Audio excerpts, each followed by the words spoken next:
É difícil ser famoso nos dias de hoje. Sempre há repórteres ou fotógrafos por perto para assegurar que o mundo todo saiba de coisas que você preferia guardar em segredo.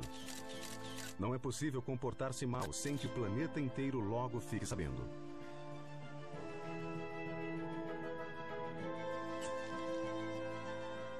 I did not have sexual relations with that woman. É claro que em um passado distante, quem governava não tinha esse problema. Não precisava se preocupar com a imprensa nem com o paparazzi intrometendo-se em seus assuntos particulares. Estava a salvo das manchetes e colunas de fofocas. Até agora. Esta série pretende dar à mídia moderna a chance de revelar a vocês detalhes da vida das pessoas mais famosas da história. Neste episódio, conheceremos a vida particular de reis e rainhas da Inglaterra. A vida privada dos poderosos, reis e rainhas da Inglaterra. Rainha Vitória, a mulher que deu nome a toda uma era, associada à firmeza, à força da família, a altos e rígidos princípios morais, e John Brown. Esse escocês, seu atendente pessoal e amigo dileto, afastou-a da família e viveu com ela um relacionamento que na época escandalizou o país. Um caso clássico de vida privada bem diferente da fachada pública. E Vitória viveu assim 18 longos anos, pois não existia mídia para bisbilhotar, e ela podia dizer a todo o mundo que não se metesse onde não devia. Hoje não seria tão fácil, mesmo para uma rainha, pois obviamente os impiedosos cartunistas dariam asas à imaginação. Now that's what I call a cable, Mr. Brown. I don't think for a second that Queen Victoria would have got away with it for so long with John Brown. And sometimes it makes me think of actually of Charles and Camilla, you know, that they tried and wanted and, you know, were they keeping it under the wraps? There's no way she could have had this affair. And it's interesting to speculate as to whether it would have ended or whether she would have been forced to make an honest man of him. And would we have stomached that? I have no idea. I suspect not. I think that it wouldn't have been allowed to happen. And that clear happiness that they apparently derived from it, they wouldn't have had it. I think we would have had a very, very difficult time with it, and I think it would have been exposed, and I think then ultimately it would have become impossible for them because there would have been no hiding place. Rainha e atendente em folganças. John Brown era um guarda florestal escocês e fora chamado pela rainha para se tornar seu atendente pessoal permanente. Embora a rainha reclamasse da vida escandalosa do filho Alberto, os boatos sobre seu relacionamento com John Brown cresciam cada vez mais.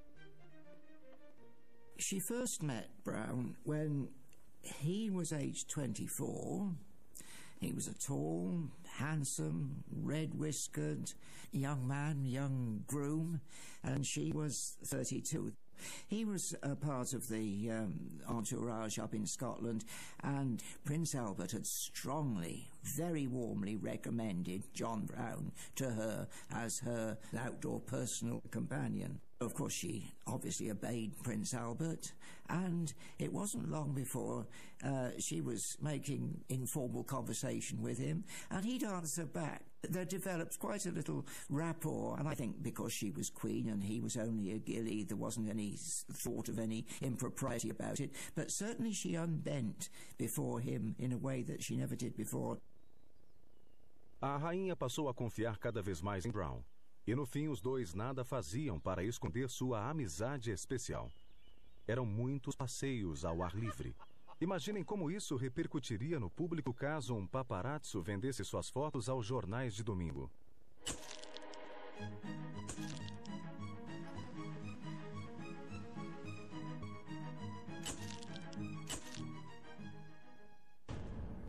Pombinhos, Vitória e o novo servente. O escocês, que era bom copo e bom garfo, gozava de popularidade com a rainha, mas fez muitos inimigos na corte, que se ressentiam de sua presença e influência sobre a rainha. Não tardou para que os mexeriqueiros começassem a espalhar boatos aos quatro ventos. Victoria e Brown tinham se casado em segredo. Ela tinha dado à luz um menino quando esteve na Suíça. Tudo boataria, mas um tabloide moderno teria feito a festa com esse material. I think that we're fascinated by what happened with Queen Victoria and Brown because he was who he was. If we try to speculate about what would happen today, say Prince Philip had died about 15 years ago, leaving the Queen as a good-looking, very fit, middle-aged woman on her own, I think that the media and the world would have absolutely tolerated the idea that she had a companion, a nice man of her own class, obviously titled, has to have been himself a widower. There would be no other way, I think, that he could have acquired that status. I mean, a single man would have been suspect and a divorcee would have been too risque. Não só os mexeriqueiros incomodavam Brown. Toda a família real o desprezava. Queen Victoria bustled about interfering with everybody, and he did too.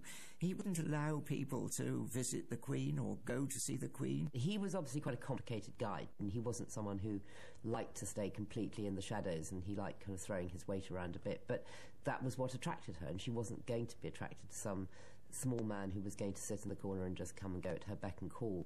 Prince of Wales, Bertie, he loathed Brown so much. Princess Alice once said, you know, he can talk to the Queen about anything, and we, her children, we're restricted into the subjects that we can talk to her about. John Brown morreu em 27 de março de 1883 com apenas 56 anos. A entristecida rainha escreveu: "Chorai comigo, pois o melhor e mais honesto coração deste mundo deixou de bater. Minha tristeza é enorme, e não sei como sobreviver a ela." A rainha sobreviveu 18 anos. Quando morreu em 1901, seus inimigos membros da família real puderam se vingar do homem que odiavam, mas que havia cativado sua rainha.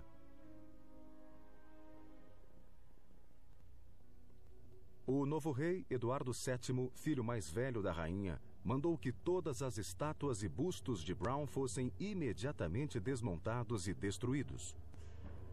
Essa foi a primeira coisa que Eduardo fez sem precisar pedir permissão da mãe.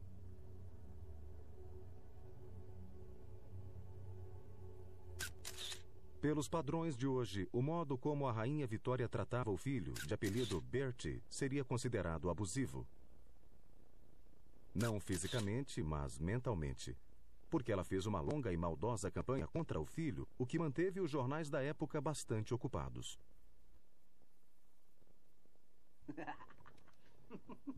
O pito de Vitória. Bertie aguenta o tranco. Vitória sempre teve um relacionamento interessante com os homens. Um deles, em particular, que levantou muitos mexericos foi Lord Melbourne, o primeiro-ministro britânico quando Vitória foi coroada rainha em 1837. Era 40 anos mais velho que ela, mas parecia gostar em demasia da jovem e inexperiente monarca. Well, hello, my dear. There was certainly a chemistry between them. They had great affection for each other. He'd lived a pretty rough life in politics, and there was this sweet young girl, and I think he fell in love with her. She, on the other hand, of course, desperately wanted somebody to look after her, and she said he looked at me in such a fatherly way. Seja como for, Lord Melbourne tornou-se a figura masculina mais importante na vida de Vitória, até que ela conheceu e se casou com o grande amor de sua vida, o primo Alberto de Saxe-Coburg. Casaram-se em fevereiro de 1840, 3 anos depois de ela ter subido ao trono. Aos 21 anos, a rainha Vitória teve a vida totalmente mudada, porque se apaixonou profundamente por seu erudito e culto marido alemão. Ele despertou sentimentos que se achavam enterrados fundo devido à severa educação que Vitória recebera. Principalmente seu lado sensual desabrochou, um traço bastante comum em todos os monarcas hanoverianos. Com o passar do tempo, ficou difícil imaginar Vitória como uma sereia, mas assim ela foi descrita nos jornais da época.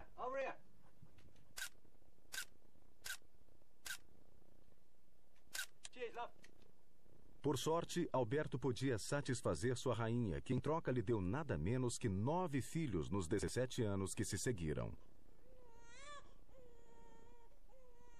Alberto Eduardo foi o segundo filho. Nasceu em 9 de novembro de 1841, num parto difícil e doloroso para a rainha. Entretanto, ela parecia encantada com o recém-chegado, o segundo no espaço de 1 ano. Era o primeiro herdeiro masculino da linhagem real da Casa de Hanover. E a rainha e o consorte estavam determinados a prepará-lo para a difícil arte de reinar. Assim, quando Eduardo completou 7 anos, Alberto e os tutores puseram mãos à obra. Educação, educação, educação. Era o que queriam dar ao menino. E, excluindo quase todo o resto, foi exatamente isso que ele recebeu. There was a team of tutors producing the most harsh regimen that you could possibly imagine for this poor young kid. He was given 6 or 7 hours of study every day, 6 days a week, no light reading, harsh physical exercise for the rest of the time. And his tutors were given the specific instructions that he should go to bed physically completely tired every night. Mas Vitória começava a mostrar sinais de profundo desgosto pelo filho, que considerava teimoso e indolente. Por isso, o regime do rapaz tornou-se ainda mais opressivo. À medida que crescia, o jovem desenvolveu gosto por mulheres, diversão e música, mas Vitória e Alberto não lhe davam nada disso. E pressionavam o príncipe, que começava a gostar da vida social. No verão de 1861, a situação piorou. Bertie caiu-se de amores por uma atriz, Nellie Clifton.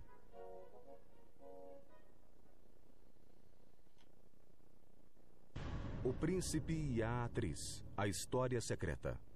Well, he was on army manoeuvres in Ireland, and his fellow officers, after a party one night, they managed to smuggle an Irish actress into his tent, Nellie Clifton. Well, I suppose he went into his tent and found this gorgeous creature inside and enjoyed it very much. But of course, they heard about it in London. The reaction of Prince Albert and Victoria was just unspeakable. A paixão por uma simples atriz não era o que a rainha e o príncipe consorte esperavam do filho. Quando a história chegou aos ouvidos do pai, este comentou: "Foi o pior choque que já senti em minha vida." O triste comentário ficou na cabeça de Vitória. Numa visita que fez ao filho em novembro de 1861, o consorte caiu doente. E nunca mais se levantou. O príncipe Alberto sucumbiu à febre tifoide em 14 de dezembro. Vitória ficou arrasada e inconsolável. Infeliz rainha chora seu Alberto. Mas a tristeza da rainha achava-se agravada por outros sentimentos: amargura, raiva, desprezo e desgosto pelo filho que a seus olhos causara a morte do amado marido. Era bobagem, claro, mas Vitória não pensava assim e escreveu: "Por mais pena que eu sinta de meu filho, não posso mais vê-lo sem estremecer." E passou os 40 anos seguintes vingando-se do filho. You'd expect that a young man would take up the reins of government and take on responsibilities after that. But she wrote that Bertie should upon no account be put at the head of any of those societies or commissions or preside at any of those scientific proceedings in which his beloved father took so prominent a part. She deliberately, right from the beginning, specifically excluded him from any responsibility.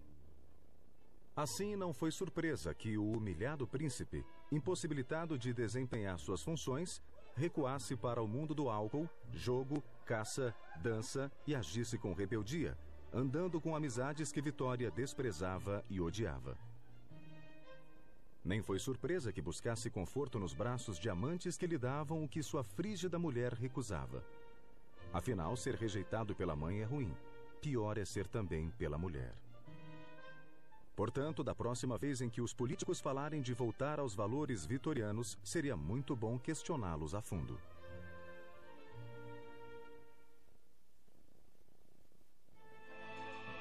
vida de rei na Inglaterra medieval era bastante difícil no mais das vezes. Havia gente demais querendo esse posto. Claro, nem todos podiam pôr as mãos na coroa, por isso havia uma luta surda para ganhar a preferência de quem a ostentava na cabeça. Todos os cortesãos tentavam achar seu lugar no coração do rei. Este é Piers Gaveston. Se alguém conseguiu a afeição de um rei, foi ele. Piers era o favorito de Eduardo II, que subiu ao trono inglês em 1307. Não só favorito do rei, como, na verdade, seu amante.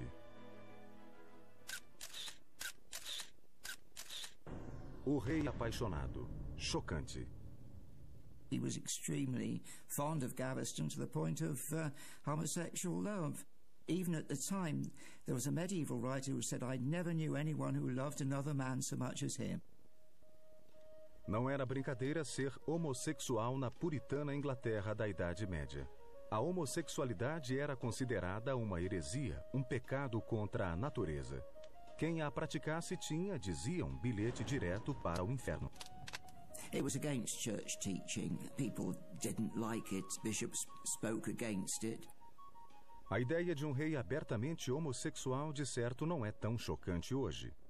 I think that it would be actually quite possible, because it's not a very difficult stretch of the imagination to imagine us having an openly gay Prime Minister. And if we can encompass that, then I think you could go forward to an openly gay king. There would be no question of having a camp partner who lauded it around Buckingham Palace, you know, sort of maybe in drag. That I really can't see. But a, so to speak, sober, quiet, long-term, clearly loving relationship would be stomached and would be all right, but my God, it would be interesting. Serem governados por um rei homossexual devia ser alarmante para os poderosos barões ingleses. O que era pior, eles simplesmente odiavam Piers Gaveston. Piers era um dandy extravagante, empoado e perfumado, charmoso mas untuoso. Acima de tudo, era intoleravelmente arrogante. Nada disso incomodava o rei Eduardo, que parecia encantado com um ambicioso amigo. Mas algumas caricaturas em um tabloide chamariam o rei à razão e o tornariam mais cuidadoso. Gaveston just held the prince absolutely mesmerized. He just gave Gaveston virtually everything. I mean, the most important thing he gave him was the earldom of Cornwall. The Duke of Cornwall is the prerogative of a royal, not a jumped-up bloke like Gaveston. When he had his coronation, who presented the great crown of St. Edward? Gaveston. And that just infuriated the barons. They hated him. Eduardo não ganhara as preferências do pai, Eduardo I, que suspeitava profundamente das relações do filho com Gaveston. Como o príncipe Eduardo tentara persuadir o pai a doar terras ao amigo, mas o rei ficou tão furioso com a sugestão que atacou fisicamente o filho e expulsou-o do quarto. Rei se enfurece com Ed. Eduardo I era um guerreiro apelidado Martelo da Escócia e achava-se amargamente desapontado com o filho, que se dedicava a estranhos passatempos como assentar tijolos, algo que ele considerava impróprio para um príncipe. Tão diferentes eram pai e filho que correram boatos de que o príncipe não nascera da semente do rei. Eduardo tornou-se rei em 1307, casando-se no ano seguinte com a jovem Isabel de França. Ah, Isabel! Pobre infeliz Isabel, destinada a tornar-se uma das mais aviltadas rainhas da Inglaterra. Almost every royal marriage in those days, which was an arranged affair, it was political. You know, to begin with, she was just a little 16-year-old.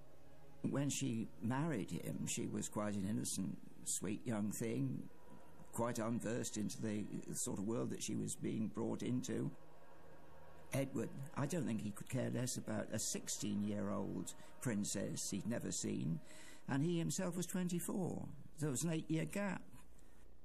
Talvez a rainha tivesse visto os sinais quando Eduardo insistiu que Gaveston carregasse a coroa e a espada de Santo Eduardo na cerimônia de casamento. Mexericos da corte davam conta de que Eduardo passara todos os presentes de casamento a Gaveston. O banquete foi organizado por ele, mas acabou em desastre. A comida estava ruim e foi servida com grande atraso. Em vez de se afligir, Piers jogou a culpa do fiasco nos criados. Mingau no casamento. Piers culpado.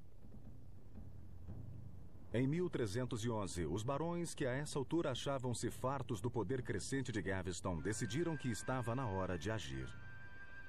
E armaram tamanha confusão que o rei decidiu mandar Gaveston sumir por algum tempo. De comum acordo, ambos resolveram que Piers faria uma viagem ao exterior. Assim, acompanhado de imenso séquito, Eduardo foi ao porto de Bristol, onde se despediu do amigo emocionado.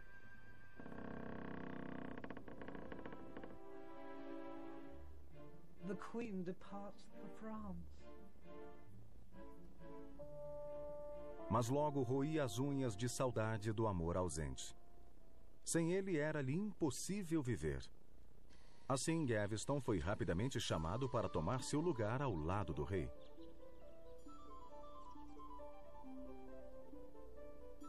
Dessa vez, porém, muita coisa estava em jogo. Muito melhor faria Gaveston mantendo-se afastado do país. Mas não era seu estilo. Talvez ele achasse que, com o rei de seu lado, estava a salvo da ira dos barões. Pois enganava-se. No fim de 1309, começaram a correr boatos de que o favorito do rei voltara à Inglaterra e achava-se descansando no sul. Foi o quanto bastou. Os nobres, principalmente o Duque de Warwick, não tolerariam um segundo desafio. Warwick era um homem rude e vingativo, que Gaveston apelidara Fera Caçadora. I'll hound him till the end of his days. Infelizmente para Gaveston, a mordida dessa fera era tão forte quanto seu rugido. E a fera estava resolvida a cravar os dentes na presa. Em 1312 chegou sua oportunidade. Certainly in the time of Edward II and through lots of history, you have had these very powerful groups of titled barons, dukes, whatever they happen to be. They had enormous amounts of land, they had enormous amounts of money, and their status and their ongoing status in British society was not dependent on government patronage. And they were able to move in and literally remove Gaveston. What's happened in recent years is that that role has been taken by the media, and maybe it is not a coincidence we call them media barons.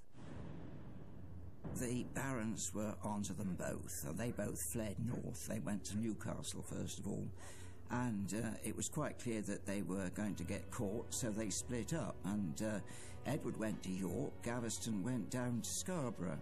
Then they caught him. They proceeded to take him down to London. Para o belo favorito do rei, a festa tinha definitivamente acabado. Nobre senhor, tenha piedade de mim, disse ele a Warwick. Mas a fera caçadora não tinha vontade de largar a presa.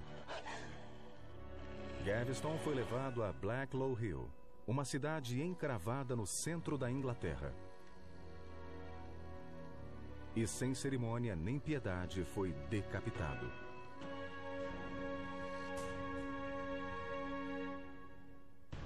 Sem lágrimas para Piers. Muitos nobres da corte acorreram a Blacklow Hill a fim de presenciar a execução e ter certeza de que Gaveston fora finalmente eliminado. Hoje, é claro, não haveria necessidade de nada parecido. A imprensa teria acabado com Gaveston muito antes do machado. Ou não? The modern media would clearly, I think, have destroyed Gaveston from what we know about his behaviour, because A, he was very in your face, very camp, and he was also extremely arrogant in a way that I don't think any female partner would be, in terms of, you know, he was male, he therefore felt he had power and he flexed his muscles. Dizem que Eduardo chorou Piers como um pai chora o filho. Minha Dor por Ed. Mas os favoritos vêm e vão, e Eduardo logo foi consolado por outra sedutora companhia masculina. Chamava-se Hugh Despenser. Era um jovem cortesão, não tão elegante quanto Piers Gaveston, mas igualmente ambicioso. E se tornaria igualmente impopular. Hugh dispenses his favors far and wide. Trabalhando ao lado do pai, que também se chamava Hugh, o jovem rapidamente tomou o lugar de Piers Gaveston. They were very staunchly loyal to Edward right the way through the first part of his reign. The elder Despenser was an honourable man, though very greedy and acquisitive, but the younger man was exactly the same age as Edward II himself. When Gaveston went, he sort of took over his role. He made the younger one Chamberlain, and he remained Chamberlain for almost 20 years. And he did a lot of good to the country. He also did a lot of good to himself. Mas quem quisesse uma vida sem problemas devia passar longe da posição de favorito do rei. As espadas logo foram desembainhadas, em particular contra o jovem Hugh. As coisas começaram a azedar em 1316. Nesse ano, Eduardo finalmente reconheceu que não sabia governar o país e decidiu que faria melhor se passasse o controle aos barões.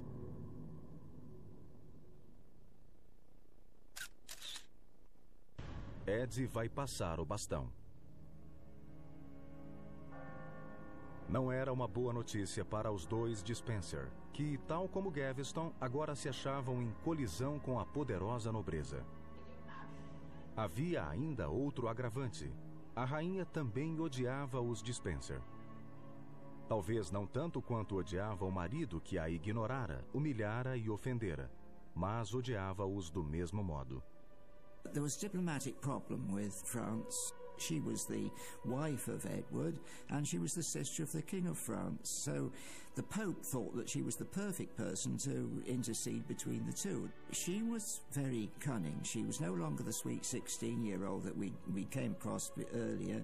She had learnt a lot in those years. When she got to France, it was quite clear that she'd gathered around herself a lot of supporters.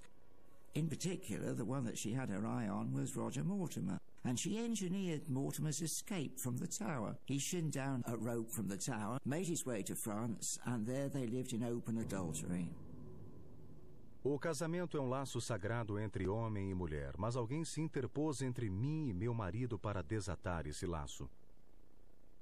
Só voltarei quando esse intruso for removido e usarei trajes de viúva até conseguir me vingar. 3 é demais em um casamento. Não era preciso ser um gênio para saber quem era o intruso. Isabel tramou a cruel vingança passo a passo e não tardou em realizá-la. Em setembro de 1326, ela desembarcou na Inglaterra com algumas centenas de seguidores, tendo ao lado Eduardo, o filho mais velho, então com 13 anos. Era o futuro Eduardo III. Edward was completely panic-stricken and tried to escape, but she was winning the day. And the townsfolk of London, that is, the citizens of London, were very much on her side. Os Despenser são dispensados. Para os Despenser, tal como acontecera com Gaveston, o fim achava-se próximo. Hugh pai teve morte mais branda. Foi enforcado em um patíbulo comum de Bristol e esquartejado em seguida. Para Hugh filho, reservou-se algo especial. Primeiro ele foi levado a Hereford, perto de suas terras, nas Charnecas de Gales, tendo por vestimenta um saco e cinzas. Foi insultado e apedrejado pelos aldeões nos vilarejos por onde passava.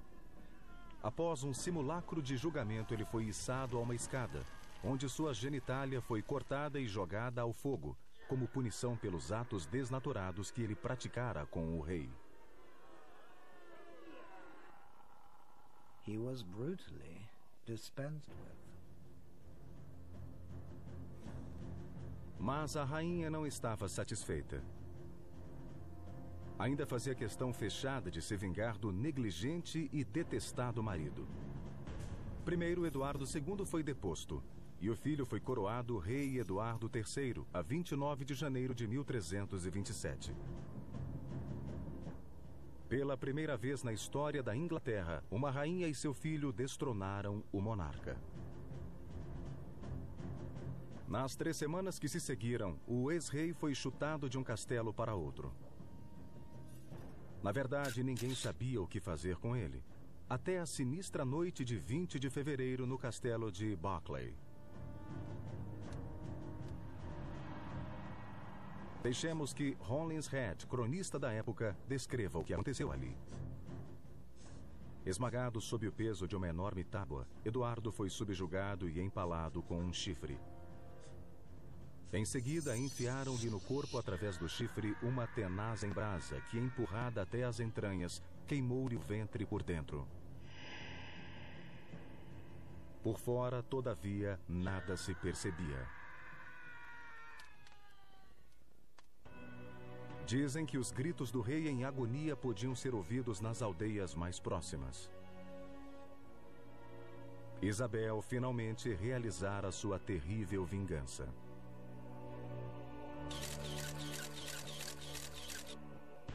Um sufoco no rei inútil. Se a imprensa popular de hoje descrevesse o rei Jorge IV, certamente usariam termos como vistoso e encrenqueiro. Jorge Encrenqueiro. Era beberrão, glutão, viciado em drogas, mulherengo e fantasista. Sem falar na autoindulgência, na incrível capacidade de fazer dívidas e na mania de largar amigos e aliados políticos sempre que lhe conviesse. Nascido em agosto de 1762, filho mais velho de Jorge III e da rainha Carlota, Jorge era bem apessoado, de penetrantes olhos azuis e compleição harmoniosa. Sim, o jovem Jorge era um príncipe muito popular e o país esperava dele grandes feitos. Não só os pares da corte georgiana, mas também o povo humilde. O belo Jorge, príncipe do povo. He was a cultivated young man, very moral, and I think they looked forward to expansion. I mean, we were, at that time, developing our empire, and America was still a part of the British Empire at that time, or colonies, and so everything looked rosy. Mas os famosos hormônios da família não tardaram a se manifestar.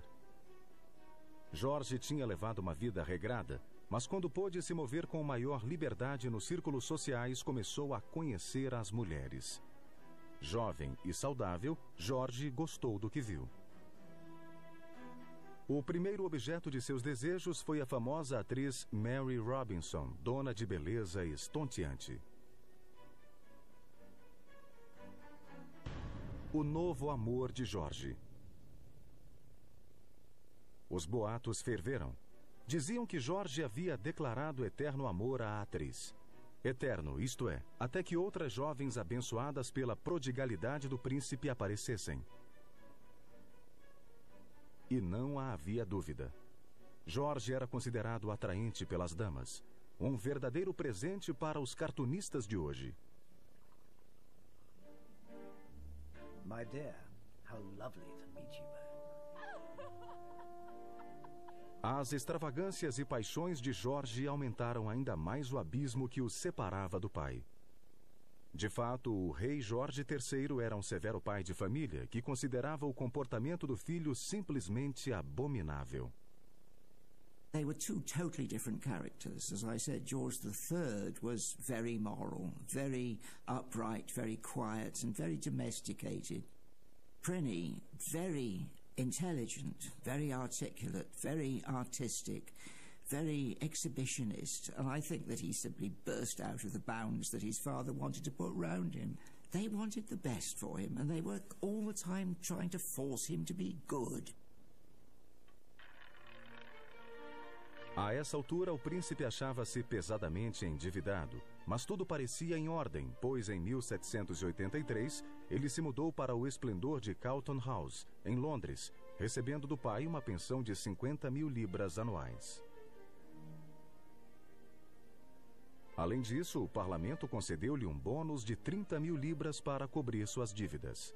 Mas George não resistiu à elegância da nova mansão onde morava. E num piscar de olhos, os gastos com mobília e reformas chegaram à estratosfera. E, de novo, o incorrigível príncipe se viu atolado em dívidas. Dessa vez da ordem de 250.000 libras. Mas George resolvera se apaixonar de novo por uma mulher mais velha que ele, Maria Fitzherbert. Dessa vez o romance trouxe dores de cabeça.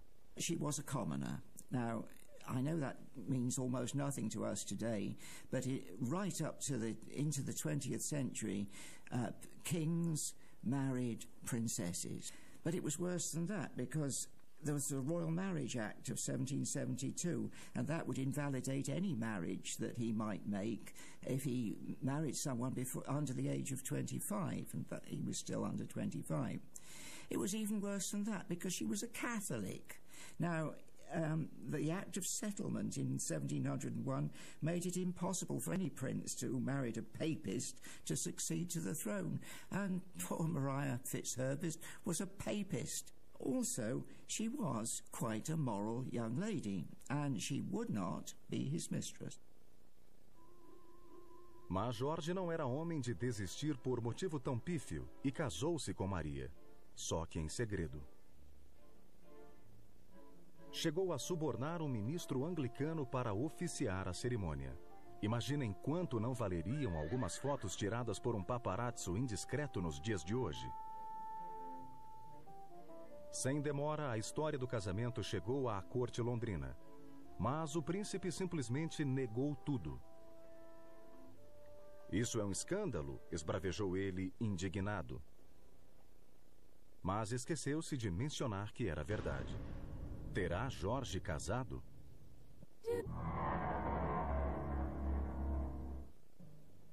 O príncipe tentou levantar fundos a fim de pagar o que gastara em sua mansão.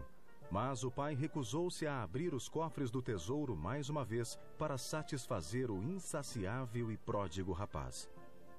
Em poucos dias, o príncipe era perseguido pelos credores. For a change, the prince is being chased. Não lhe restava alternativa senão cortar despesas. Os cavalos de corrida foram vendidos e a criadagem reduzida. Mas o principal foi o ato público de contrição feito pelo príncipe, que prometeu solenemente retirar-se da vida social até pagar todas as dívidas.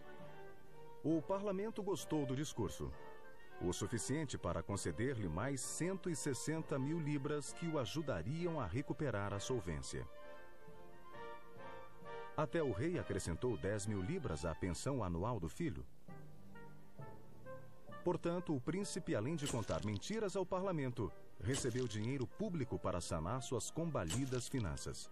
As manchetes modernas, de certo, não descansariam um minuto. Endividado até o pescoço, é um saco sem fundo. Qual foi a resposta de George à generosidade parlamentar e paternal? Mais despesas e extravagâncias, dessa vez para construir o magnífico pavilhão de Brighton.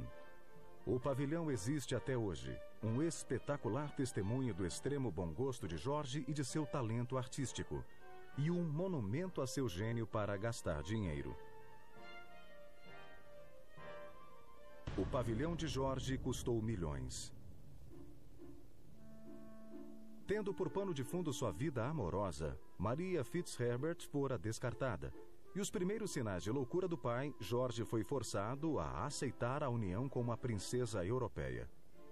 Aliás, esse seria o único modo de ele conseguir que o parlamento de novo pagasse suas enormes dívidas. A feliz escolhida para noiva foi a prima de 27 anos, Princesa Carolina de Brunswick. Impossível imaginar uma noiva menos adequada para o trepidante George. Carolina era gorda, desajeitada, nada feminina e pouco ligava para a higiene pessoal, assim como a aparência. Na verdade, parecia não dar a mínima importância a tais itens mundanos. O primeiro encontro entre o noivo e sua prometida foi pouco menos que calamitoso. Ele a viu, virou-se e disse ao criado: "Não me sinto bem, por favor, um copo de brandy." Por outro lado, Carolina achou o noivo gordo e diferente dos belos retratos que lhe haviam mostrado. Estava pronto o cenário para outro infeliz casamento real. A cerimônia teve lugar a 7 de abril de 1795. Jorge ficou espetacularmente bêbado no banquete e passou grande parte da noite dormindo. Entretanto, a certa altura, ele conseguiu se levantar e consumar a união. Foi a primeira e única vez em que ambos partilharam a cama como marido e mulher. They just couldn't stand each other. I mean, really, they could not. And after the first wedding night, they sort of agreed to separate. Although she had a daughter, he didn't have any truck with her, really. Caroline went off and lived in Hampstead and really lived it up. And then she took a lover and went off to Italy. She danced topless. Enquanto isso, Maria Fitzherbert voltou à cena e à cama de Jorge. Carolina decidiu então que também podia fazer o que quisesse. He was posed, I think, with a problem, because there was Caroline behaving grotesquely, and he forbade anybody to pray for her in the churches, speak of her. Pobre família real.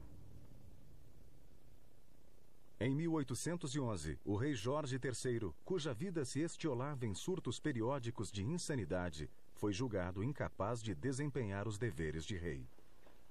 E em fevereiro desse ano, o príncipe Jorge foi proclamado regente. E contra todas as expectativas, ele se saiu muito bem.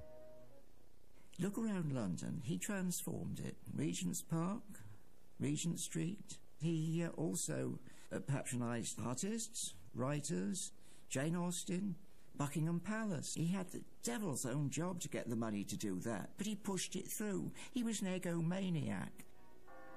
Jorge III morreu a 29 de janeiro de 1820, e o príncipe regente ascendeu ao trono aos 58 anos como Jorge IV. Sua primeira providência foi dar um jeito de desfazer o desastroso casamento com Carolina e evitar que ela se tornasse rainha. Meanwhile, Caroline knew that she was queen, and she asked the Prime Minister, "What arrangements are there in Westminster Abbey for my coronation?" And she came back, and every place that she stopped at, from the coast right up to London, people cheered her, bunting out for her, bands playing, and poor old Prinny was absolutely terrified of having her. A seguir, deu-se um dos mais cruéis episódios da história real inglesa. A coroação aconteceu em 19 de julho de 1821, com uma ausência muito notada. A coroação real. E a rainha?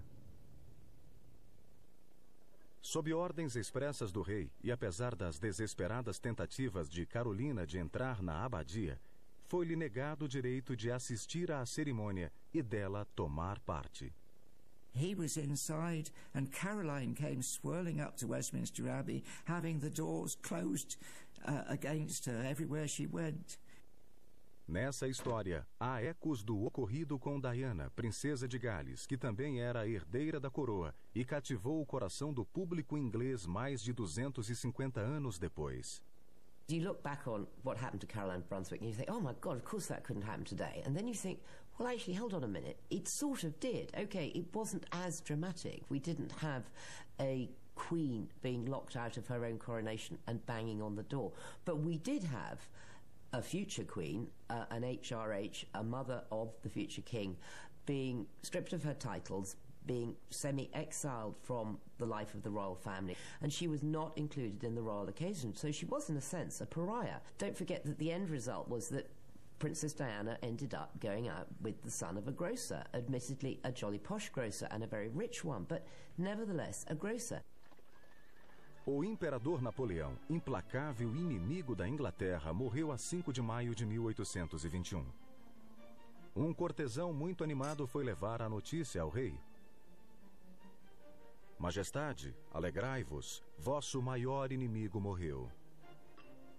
Carolina, replicou o monarca deleitado. Jorge pensou que o cortesão se referia à rainha. Apesar do desapontamento, o rei só precisou esperar 3 meses para ouvir a notícia.